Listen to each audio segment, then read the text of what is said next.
Welcome to Lesson 21, Comparing Populations. We're focusing on the MAD, or the mean absolute deviation today.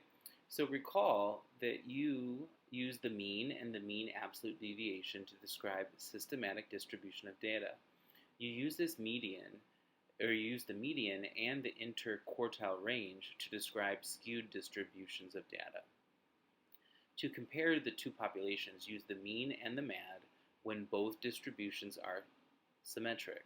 Use the median and the IRC, the interquartile range, when either one or both of the distributions are skewed. So let's look at example 1 on page 450. As you can see here, we're looking at comparing these two populations. We have candidate A in blue and candidate B in red. And so we want to compare these. And so we start off by doing the mean and the MAD for each of the candidates. I'm going to show you a little bit closely with candidate A on how to complete these. So looking at example 1, just looking at part A and candidate A, the first thing that we need to do, just to make it easier, is to put these in order from least to greatest. So I took the numbers from the dot plot. So there was 150, there was 260s, there was 270s, 380s, 390s, a 100, two 110s, and then a 120. And then I have some writing here in purple, but let's skip down here quick. So the first thing that we did is found the mean. So you all know how to find the mean. We add up all of the numbers, then we divide by how many there are. When we do that, we get 84. Now, the part that a lot of you get confused about is finding the mean, the MAD, which is the mean absolute deviation. So what that means is how far does it deviate from the mean? So how far is it off of? How different is it, right? And so here, actually, what we do is we take 84, because that was the mean, and we find the difference between 84 and 50. It's 34.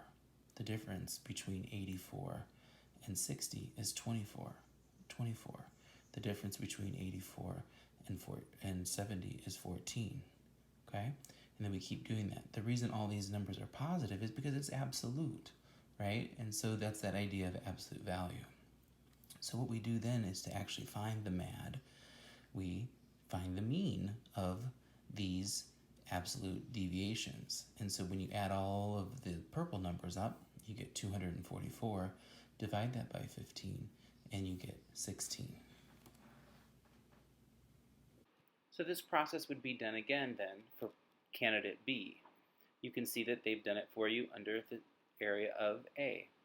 It says candidate A, the work that we had done, and then candidate B, where the mean comes out to being 58 and the MAD becomes 16. So you can see the comparison here says, so the variation in the times was about the same. But candidate A had a greater mean time. Alright, so part B to this problem says express the difference in the measures of center as a multiple of the measure of variation. So what that wants us to do is just find out how many times more it is. And so the way to do that is we take the mean from candidate A minus the mean from candidate B, and then we divide that all over the MAD. And so when we did that, we get 26 over 16, which comes out to being 1.6. So the difference in the means is about 1.6 times the MAD.